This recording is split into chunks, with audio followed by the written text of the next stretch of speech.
maybe 5 to 10 minutes. And when you're back, there's no weirdness. You don't have to get your legs back under you. You're just back. It metabolizes really well inside the body, and it gives probably the craziest, most potent psychedelic experience out of all of them. So they call it the king of the psychedelics. And to kind of explain it, if people want to know what the sensation is within seconds, let's say you smoke it. Within seconds, there's this acceleration. You feel like you're shot out of a cosmic cannon. You're not here in your body anymore. And there's this really wild kaleidoscopic acceleration feeling that you go through. Ben, DMT is natural in the brain, which you're going to talk about in a minute, but it's also prevalent in nature. Where? Well, it's in a lot of kinds of grasses, a lot of kinds of plants, the acacia tree. It's in all mammalian cortexes, which is wild. What are they?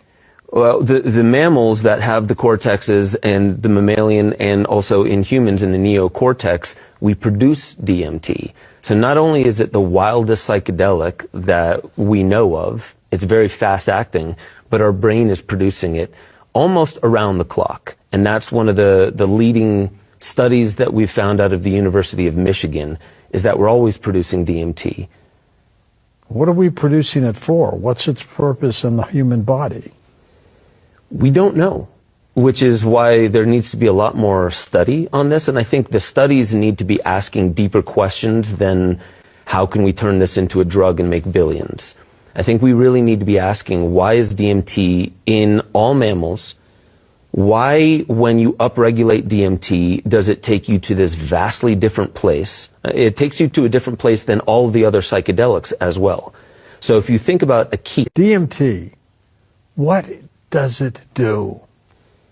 So DMT, it's short for dimethyltryptamine, and it is a psychedelic.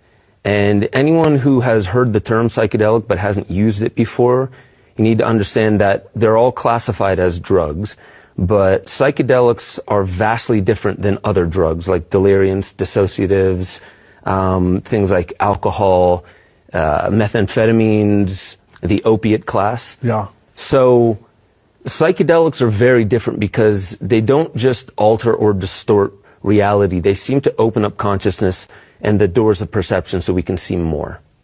But DMT is the most common because it's found in nature, but it's just as different from all the rest of the psychedelics as psychedelics are from all other drugs. And there's very many reasons for that. It's very short acting. Many psychedelics, they last up to anywhere from 5 to 12 hours. Every psychedelic, they fit into the 5-HT2A receptors in the brain. It's part of the serotonergic pathway. But DMT fits with a specific affinity. So the specificity of that key takes us to a vastly different place than all these other psychedelics. Why is it in the human brain? The leading scientists studying DMT still don't know. All we know is that we produce it. And in 2019, they found out that we don't just produce trace amounts of it. And it's probably not even in the pineal gland. It may produce it, but it turns out in the corpus callosum that produces cerebrospinal fluid, we're producing, and this is in 2019, we're producing almost as much DMT around the clock as we are serotonin, dopamine, and norepinephrine. That's huge. Those are functional neurotransmitters. We know their purpose.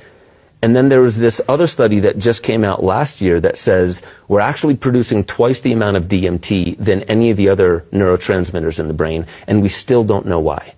Does the human body, when it manufactures it in the brain, use it? It does, and we metabolize it, and tryptophan is a precursor to it. There's a couple other precursors to it as well.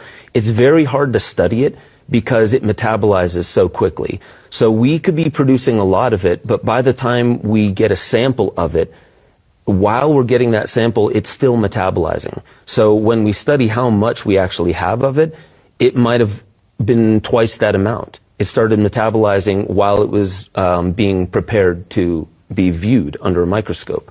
So we don't know exactly why. There are some suggestions. Rick Strassman, he's the one who broke through the Controlled Substance Act. He made DMT the spirit molecule. He initially started saying things like, Everyone that came back from a high dose of DMT was saying that felt more real than this reality.